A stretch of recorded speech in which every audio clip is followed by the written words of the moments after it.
और बानी की सगाई होगी, जिसे सुनते ही सब हैरानी से रेयांश को देखने लगे। वहीं आर्यन ने अपनी मुट्ठियां कस ली। तभी प्रदीप गुस्से से बोला, रेयांश तुम ऐसे ही किसी को भी उठा लाओगे और उसे इस घर की बहू बनाने की बात करोगे? शलाका बानी को ऊपर से नीचे तक देखते हुए बोली, वैसे भी दिखने में ही कोई लो क्लास लग रही है। रेयांश सर्द आवाज में बोला, आप बीच में ना बोले तो बेटर होगा मिसेस शलाका ओबेरॉय। फिर प्रदीप से बोला, बानी मेरी वाइफ बनेगी और कल हमारी एंगेजमेंट होगी, दैट्स फाइनल। ये सुनकर प्रदीप बोले, और तुम्हें क्यों लगता है कि मैं तुम्हारी बात मानूंगा? ये सुनते ही रेयांश के फेस पर स्माइल आ गई। वो प्रदीप जी की तरफ अपने कदम बढ़ाते हुए बोला, आप मानोगे क्योंकि। फिर रेयांश ने प्रदीप जी के कान में कुछ बोला और उनसे दूर हो गया। वहीं रेयांश की बात सुनकर प्रदीप के चेहरे के भाव बदल गए। वो एक नजर बानी को देखकर बोले, ये शादी होगी और एंगेजमेंट कल ही होगी। ये सुनते ही सब हैरान हो गए, यहां तक कि बानी भी हैरानी से प्रदीप जी की ओर देख रही थी। तभी नमन बोला, पर भैया आप। तभी प्रदीप उसे बीच में रोकते हुए सख्त आवाज में बोले, डिसीजन इज फाइनल, अब कोई बात नहीं होगी, तैयारी शुरू करो, कल ओबेरॉय खानदान की अगली पीढ़ी की पहली शादी की रस्में शुरू होगी। इतना बोलकर प्रदीप वहां से चले गए। उनके जाने के बाद रेयांश तेज आवाज में बोला, डेजी बानी को गेस्ट रूम में छोड़ दो। डेजी ओबेरॉय पैलेस की हेड सर्वेंट का नाम था। वो रेयांश के बोलते ही बानी को फर्स्ट फ्लोर पर बने गेस्ट रूम में ले गई और बिना कुछ बोले वहां से चली गई। फिर बानी ने रूम से बाहर आकर रेलिंग से नीचे देखा तो सब हॉल में ही बैठे थे। सबको देखते हुए बानी के फेस पर गहरी मुस्कान आ गई। वो सबको देखते हुए बोली, हर चेहरे के पीछे राज है और उस राज को मुझे जानना है। कब तक बचेंगे ये चेहरे? मुझे इनको इनका अंजाम दिखाना है। आखिर मैंने इस दुनिया में कदम रख ही लिया तो अब सारा सच सामने आएगा। देखते जाओ तुम्हारे करीब रहकर बानी मेहरा तुम्हें कैसे बर्बाद करेगी। इतना बोलकर बानी वापस रूम में चली गई। नीचे हॉल में माया मुंह बनाते हुए बोली, पता नहीं कौन है ये लड़की और भैया ने शादी के लिए ऐसे ही हाँ कर दी। शलाका बोली, कुछ तो गड़बड़ है माया, क्योंकि प्रदीप अपने फायदे के बिना कोई काम नहीं करते। टिया बोली, वॉच एवर मॉम, बट अब हमें कल की तैयारी करनी चाहिए। आपको रेयांश भाई के बारे में अच्छे से पता है, हम उनकी चॉइस पर सवाल नहीं उठा सकते। मानसी बोली, अरे आप लोगों को तो खुश होना चाहिए, हमारे घर की पहली शादी है ये। मानसी की बात पर सबने उसकी ओर देखकर सर हिला दिया। मानसी घर में सबसे छोटी थी, वो अभी 20 साल की थी और रेयांश के काफी क्लोज थी। तभी मानसी को एक कॉल आया और वो उठकर वहां से चली गई। इधर इन तीनों के दिमाग में कई बातें थी पर कोई किसी से कुछ बोला नहीं। ऊपर गेस्ट रूम में बानी सोफे पर बैठी थी। उसे रेयांश पर बहुत गुस्सा आ रहा था क्योंकि उसने बानी का फोन अभी तक नहीं दिया था। तभी गेट खुला और रेयांश अंदर आया। उसको देखते ही बानी उठकर रेयांश के सामने खड़ी हो गई और गुस्से में बोली, मेरा फोन दो। रेयांश बानी के बाल उसके कान में पीछे करके बोला, रिलैक्स बेबी, इतना गुस्सा अच्छा नहीं है, कल हमारी एंगेजमेंट है, तुम उस पर फोकस करो। हाँ? बानी झुंझलाकर बोली, रेयांश मेरा फोन दो। तुमसे शादी करने का मतलब ये नहीं कि तुम मुझ पर पाबंदी लगाओगे। तुम्हें अच्छे से पता है कि मैं एक एजेंट हूं, मुझे बहुत से काम होते हैं और तुम मुझे नहीं रोक सकते।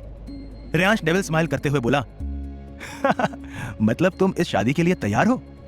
बानी कोल्ड एक्सप्रेशन देते हुए बोली, और कोई ऑप्शन है? रेयांश बोला, बिल्कुल नहीं। फिर अपनी पॉकेट से उसका फोन निकालकर उसे देते हुए उसने कान में बोला, मुझे तुम पर विश्वास भी नहीं है।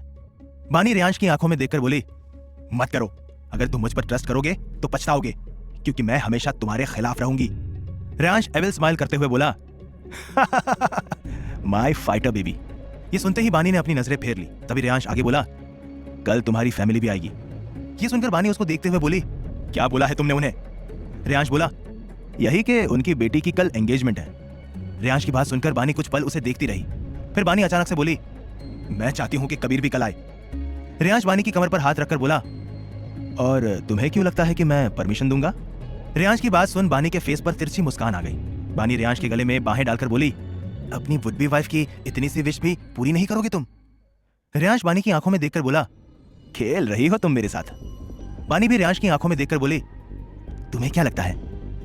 रेयांश बानी के गाल पर किस करके उसके कान में बोला, खेलो जितना खेलना है, पर याद रखना बेबी, हर खेल में रेयांश ओबेरॉय ही जीतता है। बानी कॉन्फिडेंस से बोली, देखते हैं कौन जीतता है। रेयांश बानी का कॉन्फिडेंस देखकर अजीब तरह से मुस्कुराया। फिर वो बानी को छोड़ते हुए बोला, बुला लो जिसे बुलाना है, आखिर सब देखेंगे बानी मेहरा को रेयांश ओबेरॉय का होते हुए। ये बोलकर रेयांश रूम से चला जाता है। बानी गेट बंद करके जल्दी से कबीर को कॉल करती है। बानी ऑन कॉल बोली, हेलो कबीर। कबीर बोला, बानी तुम कहां हो और फोन क्यों नहीं उठा रही थी? बानी बोली, मैं ओबेरॉय पैलेस में हूं। कबीर हैरानी से बोला, क्या? बानी बिना किसी भाव के बोली, हाँ, कल मेरी और रेयांश की एंगेजमेंट है, तुम और विनीत भी आओगे। कबीर परेशान होकर बोला, वो तुमसे शादी करना चाहता है और तुम वहां से निकलने की बजाय हमें वहां बुला रही हो। बानी बोली, हाँ, क्योंकि मैं ये शादी करूंगी। अब रेयांश के पास रहकर उसे बर्बाद करूंगी। पूरा ओबेरॉय परिवार कोई दूध का धुला नहीं है। यहाँ बहुत राज है जो मुझे जानना है। कबीर शांत भाव से बोला, बानी, रेयांश को बर्बाद करते हुए कहीं तुम बर्बाद मत हो जाना। बानी बोली, अब किसी बर्बादी का डर नहीं कबीर। एंड लिसन, सोमांश को हॉस्टल भिजवा दो, मुझे उसे इन सब से दूर रखना है। कबीर बोला, ओके, हो जाएगा, और हम दोनों कल आएंगे। बानी कहकर कॉल कट कर देती है। बानी ड्रेसिंग टेबल के सामने खड़ी होकर बोली, देखते हैं ये कहानी किस मोड़ पर जाती है। पूरा दिन बानी उसी रूम में रहती है। उसे किसी से बात करने में कोई इंटरेस्ट नहीं था और ना ही किसी ने उससे बात करने की कोशिश की। अगला दिन, आज रेयांश और बानी की एंगेजमेंट थी। पूरे पैलेस में तैयारियां चल रही थी। मीडिया में ये बात आग की तरह फैल गई थी कि रेयांश ओबेरॉय की शादी होने वाली है। एंगेजमेंट पैलेस में ही थी। मीडिया को आने की परमिशन नहीं थी, पर फोटोज उन तक पहुंचने वाली थी। पैलेस में ही बने एक ऑफिस में रेयांश, प्रदीप और नमन सोफे पर बैठे थे। प्रदीप बोला, रेयांश, तुम श्योर हो जो तुमने मुझे बताया था वो सही है? रेयांश बिना किसी भाव के बोला, रेयांश, ओबेरॉय की इन्वेस्टिगेशन पर डाउट करने का कोई मतलब है? प्रदीप बोला, बिल्कुल नहीं। नमन बोला, पर तुम्हें शादी करने की क्या जरूरत है रेयांश? रेयांश सर्द लहजे में बोला, ये मेरी लाइफ है चाचू, आपके लिए अच्छा होगा कि आप मेरी लाइफ में इंटरफेयर ना करें। रेयांश की बात सुनकर नमन बिल्कुल चुप हो जाता है। प्रदीप बोला, तुम्हें जो करना है करो, वैसे भी तुम्हें कोई रोक नहीं सकता। रेयांश सोफे से उठकर एविल स्माइल करते हुए बोला, आप सबको अपनी औकात अच्छे से पता है, दैट्स गुड। बोलकर रेयांश वहां से चला जाता है। नमन प्रदीप को देखकर बोला, भैया, मुझे रेयांश का कुछ समझ नहीं आ रहा, ये करना क्या चाहता है? प्रदीप एक टक सामने देखते हुए बोला, वो रेयांश ओबेरॉय है, कहने को खून मेरा, पर उसका दिमाग सबसे अलग है। कब क्या कैसे करे कोई सोच भी नहीं सकता। नमन बोला, कभी कभी तो मुझे इससे डर लगता है। प्रदीप नमन को देखकर बोला, लगना भी चाहिए, उसके अंदर क्या चल रहा है वो हमारी सोच से बाहर है। वो दोनों बातें कर रहे थे, पर कोई था जो उनकी बातें सुन रहा था। वो इंसान वहां से डायरेक्ट एक रूम में गई। वो मिरर के सामने खड़े होकर बोली, कुछ तो चल रहा है उसके दिमाग में। और वो लड़की बानी, वो भी टेढ़ी लगती है। उस बानी के बारे में पता करना होगा। बानी के रूम में बानी बेड पर बैठी कुछ सोच रही थी। तभी उसका फोन बजा। बानी देखती है कि प्रिया जी का कॉल था। बानी कुछ देर सोचकर फोन उठा लेती है। प्रिया जी गुस्से में बोलती है, फोन क्यों नहीं उठा रही थी तुम मेरा? बानी उनकी बात को इग्नोर करके बोली, सोमांश हॉस्टल गया? प्रिया जी बोली, बानी, मेरी बात इग्नोर मत करो। बानी बोली, मम्मा, पहले आप बताइए, सोमांश हॉस्टल गया? प्रिया जी बोली, हाँ, कबीर उसे ले गया था शाम को। अब मुझे बताओ, ये शादी क्या है?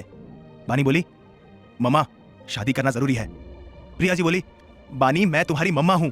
अगर तुम्हारी लाइफ में कोई था तो तुम मुझे पहले बता सकती थी। बानी बोली, मम्मा, नहीं बता पाई। रेयांश नॉर्मल इंसान नहीं है, वो सेलिब्रिटी है, इसीलिए सब सीक्रेट था। आज एंगेजमेंट है, आप आ जाना। प्रिया जी बोली, तुमने अपनी लाइफ का डिसीजन खुद ले लिया है, एक बार मुझे बताया तक नहीं। मुझे नहीं लगता कि मेरी बेटी को मेरी जरूरत है, तो मैं वहां आकर क्या करूंगी? बानी बोली, आपको आना है तो आओ, वरना मत आओ, आपकी मर्जी। बोलकर बानी कॉल कट कर दी। फिर वो बुरी तरह से रोने लगी। बानी सुबकते हुए बोली, सॉरी मम्मा, मैं नहीं चाहती कि आप यहाँ आओ। मुझे आपको और सोमांश को इन सब से दूर रखना है, उसके लिए ये जरूरी था। I am really sorry. बोलकर बानी तकिए में मुंह छुपाकर रोने लगी। बानी रोते रोते सो गई। शाम का वक्त, बानी के रूम का डोर नॉक हुआ, जिससे बानी की आंख खुली। वो उठकर गेट खोलकर देखने लगी तो बाहर मानसी थी और उसके साथ 2 लड़कियां थी। बानी साइड हो गई तो सब अंदर आ गए। मानसी मुस्कुराते हुए बोली, भाभी, ये दोनों मेकअप आर्टिस्ट हैं, क्या आपको रेडी करेंगी? मानसी की बात पर बानी कुछ नहीं बोलती। वो बस एक टक मानसी को देख रही थी, जिसके चेहरे पर मासूमियत दिख रही थी। बानी ने मानसी के अलावा और किसी की आंखों में सच्चाई नहीं देखी थी। बानी को मानसी बिल्कुल अपने जैसी लग रही थी। मानसी बानी को गौर से देखते हुए बोली, भाभी, आपकी आंखें क्यों लाल है? बानी हल्का सा मुस्कुराकर बोली, कुछ नहीं, वो मैं सो रही थी ना, शायद इसीलिए। मानसी पाउट बनाकर बोली, अरे भाभी, अपनी सगाई के दिन कौन सोता है? आपकी जगह मैं होती ना तो अभी तक पूरा घर सर पर उठा लिया होता। खैर छोड़ो, आप जल्दी से तैयार हो जाओ। बोलकर मानसी रूम से चली गई। करीब 1 घंटे बाद बानी ड्रेसिंग टेबल के सामने बैठी थी। इस वक्त वो रूम में अकेली थी और पूरी तरह से तैयार थी। बानी ने एमरल्ड ग्रीन कलर का स्लीवलेस वी नेक गाउन पहना था, जिसके साथ मैचिंग ग्रीन स्टॉल भी था। गले में एमरल्ड नेकलेस और एमरल्ड इयररिंग्स भी, साथ में ब्रेसलेट, होठों पर रेड लिपस्टिक, खुले बाल कर्ल करके छोड़ा था और सबसे खास उसकी ग्रे आईज।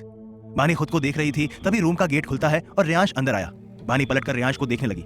रेयांश ने ब्लैक सूट पहना था, जिसपे डायमंड्स का एक ब्रॉच था। रेयांश बहुत हैंडसम लग रहा था। बानी ने उसे कुछ पल देखकर उससे अपनी नजरें फेर ली। रेयांश बानी को कमर से पकड़कर उसकी आंखों में देखते हुए बोला, you are looking beautiful my obsession.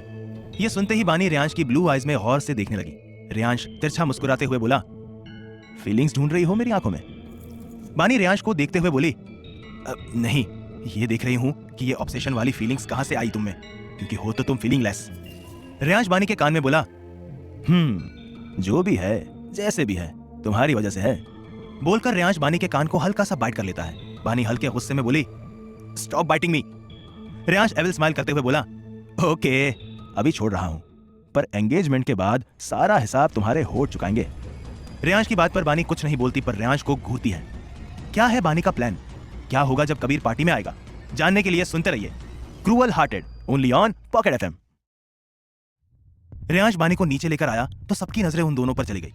पूरे पैलेस को डेकोरेट किया गया था, जिसका थीम ग्रीन एंड ब्लैक था। यहाँ छोटे बड़े बहुत से बिजनेसमैन आए थे। रेयांश बानी को स्टेज पर ले गया, दोनों सोफे पर बैठ गए। बानी चारों तरफ देखने लगी। उसे एक तरफ कबीर और विनीत दिखे। कबीर और विनीत भी उसे ही देख रहे थे। बानी उन दोनों को देख रही थी। रेयांश ये बात नोटिस कर बानी की कमर पर अपनी पकड़ कस दी। फिर वो उससे बोला, बेबी, मेरे होते हुए तुम्हारा ध्यान इधर उधर जाए, ये मुझे बिल्कुल पसंद नहीं है। बानी रेयांश को घूर कर बोली, मैं तुम्हारे ऊपर ध्यान क्यों दूं? रेयांश बानी के कान के पास झुककर बोला, मुझे बताने की जरूरत नहीं है। ये सुनते ही बानी चिढ़ गई। वहीं रेयांश के फेस पर स्माइल आ गई। वहीं स्टेज के नीचे खड़ा प्रदीप रेयांश को देखते हुए बोला, मुझे लग रहा है बात सिर्फ फायदे की नहीं, बल्कि उससे कहीं ज्यादा है। नमन वाइन पीते हुए बोला, हाँ भैया, रेयांश का बिहेवियर उसके लिए अलग दिख रहा है। शलाका बोली, और इससे प्रॉब्लम हो सकती है। नमन बोला, पर हम कुछ नहीं कर सकते भाभी, रेयांश को रोकना किसी के बस की बात नहीं है। माया बोली, अब हम कर क्या सकते हैं, जो हो रहा है होने देते हैं। शलाका रेयांश और बानी को देखते हुए मन में बोली, फायदा उठा सकते हैं, उप्स, उठा सकती हूं, वो भी मैं। सोचते हुए शलाका अजीब तरह से मुस्कुराई। आर्यन एक तरफ खड़े होकर बानी को घूर रहा था। टिया बोली, व्हाट हैपेंड ब्रो? उस लड़की को क्यों घूर रहे हो? वेट, कहीं तुम्हें वो पसंद तो नहीं आ गई? आर्यन अपनी आंख को रोल करते हुए बोला, ओ कम ऑन टिया, ब्रो की चीज पर मैं अपनी नजर नहीं डालता। एंड मोस्ट इंपॉर्टेंट, वो लो क्लास बानी मेरे स्टैंडर्ड की नहीं। टिया बोली, ये राइट, पता नहीं ब्रो ने उसे क्यों पसंद किया। आर्यन टिया की बात सुनकर मन में बोला, पसंद किया? वो बानी को आज से नहीं बल्कि 2 साल पहले से पसंद करते हैं। वो लोग बात कर ही रहे थे कि तभी मानसी माइक लेकर स्टेज पर गई और बोली, बातें तो बहुत हो गई, अब रिंग सेरेमनी स्टार्ट करते हैं। ये सुनते ही सबका ध्यान स्टेज पर गया। रेयांश ने बानी की आंखों में देखते हुए उसे रिंग पहनाया, फिर उसके हाथ को किस किया। ये देखकर कबीर बोला, कहां फंस गई है बानी? वहीं बानी ने भी बिना कुछ बोले रेयांश को रिंग पहना दी। बानी अपनी रिंग को देखने लगी। ये वही आरबी वाली रिंग थी। सब लोग तालियां बजाने लगे। तभी रेयांश बानी के कान में बोला, पूरे हक से सबके सामने आज ये रिंग मैंने तुम्हें पहनाई है। बानी मन में बोली, आई हेट यू रेयांश। तभी रेयांश उठकर अपना एक हाथ बानी के आगे कर बोला, शैल वी डांस? बानी के पास कोई ऑप्शन नहीं था, इसीलिए वो अपना हाथ रेयांश के हाथ में दे दी। रेयांश और बानी बीच में आ गए और डांस करने लगे। रेयांश के हाथ बानी की कमर पर थे तो वही बानी के हाथ रेयांश के सीने पर थे। रेयांश ने बानी को घुमाकर एक झटके में ही पीछे से बानी को अपनी बाहों में भर लिया, जिससे बानी सर उठाकर रेयांश को घूरने लगी। रेयांश बानी के कंधे पर किस करके उसे पीछे से पकड़कर थोड़ा सा उठाकर घुमाने लगा। बानी रेयांश को ही देख रही थी। रेयांश ने बानी को नीचे उतार दिया। इस वक्त दोनों ही एक दूसरे की आंखों में देख रहे थे। सबकी तालियों से उनका ध्यान टूट गया। बानी एक नजर रेयांश को देखकर वहां से चली गई। बानी सीधे कबीर और विनीत के पास गई और कबीर के गले लग गई। कबीर ने भी बानी को कसकर गले लगा लिया। विनीत बोला, कबीर छोड़ दे उसे, इसका वुड भी तुझे ही घूर रहा है। विनीत की बात सुनते ही कबीर की नजर रेयांश पर गई, जो कुछ लोगों के साथ खड़ा था और उन्हें ही घूर रहा था। कबीर भी रेयांश को घूरने लगा। बानी ने कबीर से अलग होकर पूछा, कैसे हो तुम दोनों? कबीर बोला, ये सवाल तो मुझे तुमसे पूछना चाहिए। बानी कड़वाहट से बोली, मैं तुम्हारे सामने हूं, आज मेरी सगाई हुई है तो ठीक ही हूं। कबीर बोला, बानी क्यों कर रही हो, मत करो ये शादी। विनीत बोला, कबीर सही कह रहा है बिल्ली, तुम्हें ये करने की कोई जरूरत नहीं है। बानी विनीत को घूरते हुए बोली, तुमने मुझे फिर से बिल्ली कहा? विनीत बेफिक्री से बोला, हाँ क्योंकि तुम बिल्ली हो और आज तुम हरी बिल्ली बनी हो। बानी चिढ़कर बोली, तुम क्या हो हा, काले कुत्ते? कबीर बोला, चुप रहो तुम दोनों, बच्चे हो क्या? सिचुएशन देखनी नहीं है, बस लड़ना शुरू कर देते हो। बानी तुनक कर बोली, मैं कुछ नहीं करती, यही बकवास शुरू करता है। विनीत बोला, तो तुम अपने कान बंद कर लो, ना तुम सुनोगी ना जवाब दोगी। बानी बोली, उससे अच्छा तुम अपना मुंह बंद करो। कबीर गुस्से में बोला, अगर तुम दोनों चुप नहीं हुए तो मैं तुम दोनों को नहीं छोड़ूंगा। कबीर को गुस्सा होता हुआ देखकर दोनों चुप हो गए। कबीर बानी से बोला, तुम श्योर हो, क्या सच में तुम ये शादी करोगी? बानी कोल्ड वॉइस में बोली, हाँ।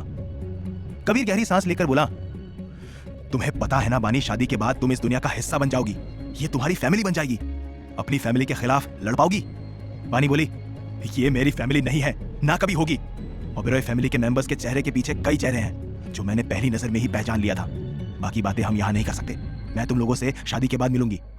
कबीर बोला, ठीक है, जो करना है करो, बस अपना ध्यान रखना। बानी हाँ में सर हिला दी। विनीत बोला, तो हम चलते हैं। कबीर और विनीत चले गए। बानी पीछे पलटकर रियांश को देखने लगी जो उसे ही अपनी लाल आंखों से घूर रहा था। एक पल के लिए बानी घबरा गई, लेकिन फिर खुद को संभाल कर अपने रूम की तरफ जाने लगी। तभी वो आर्यन से टकरा गई। आर्यन नफरत से बानी को देखने लगा। बानी बोली, सॉरी। आर्यन गुस्से में बोला, अंधी हो क्या, दिखता नहीं है? बानी आर्यन को घूरते हुए बोली, बी इन योर लिमिट, तुम्हारी होने वाली भाभी हूं मैं, और मैंने सॉरी कह दिया। बाकी अगर बकवास करनी है तो करो। ये बोलकर बानी वहां से चली गई। आर्यन जाती हुई बानी को घूरते हुए बोला, भाभी, माय फुट। बानी अपने रूम में चली गई। सारे गेस्ट भी चले गए थे। बानी रूम में मिरर के सामने खड़े होकर खुद को देख रही थी, फिर अपनी रिंग को देखने लगी। तभी रूम का गेट खुला। उसने देखा कि गेट पर रियांश खड़ा होकर उसे ही घूर रहा है। बानी हकलाते हुए बोली, ऐसे क्या घूर रहे हो? रियांश गेट बंद करके बानी के पास आया, उसे कमर से पकड़कर खुद से सटा लिया। बानी रियांश की आंखों में देखने लगी जिनमें सिर्फ गुस्सा था। रियांश ने बेरहमी से बानी के इयररिंग्स को निकाल दिया, जिससे बानी की आह निकल गई। बानी ने नेकलेस पहले ही निकाल दिया था। बानी गुस्से में बोली, पागल हो गए हो क्या? रियांश कुछ नहीं बोला। वो बानी का स्टॉल उठाकर साइड में फेंक दिया। बानी रियांश को धक्का देते हुए बोली, क्या कर रहे हो? हुआ क्या है? रियांश अब भी कुछ नहीं बोला। वो बानी का हाथ पकड़कर उसे खींचकर वॉशरूम में ले गया और शावर के नीचे खड़ा कर दिया। शावर का पानी दोनों के ऊपर गिर रहा था। बानी कंफ्यूजन से रियांश को देख रही थी। रियांश बानी के हाथों को मलने लगा। बानी रियांश से खुद को छुड़ाने की कोशिश कर रही थी, पर उसकी कोशिश बेकार थी। तभी रियांश बानी के गाउन की जिप खोल दिया। बानी हैरानी से रियांश को देखने लगी। रियांश के चेहरे पर कोई भाव नहीं थे और उसका ध्यान बानी के बॉडी पर था। बानी कुछ कहती उससे पहले ही रियांश ने बानी के होठों पर अपने होठ रख दिए और बानी के लोअर लिप्स को सक करने लगा। साथ ही बानी का गाउन उसकी बॉडी से अलग कर दिया। बानी का दिमाग बिल्कुल ब्लैंक हो गया था। उसे समझ ही नहीं आ रहा था कि हुआ क्या था। थोड़ी देर बाद बानी को होश आया और उसे समझ आया कि वो रियांश के सामने अपने इनर में थी, जिसे रियांश ने उसे बिना एक भी मौका दिए निकाल दिया।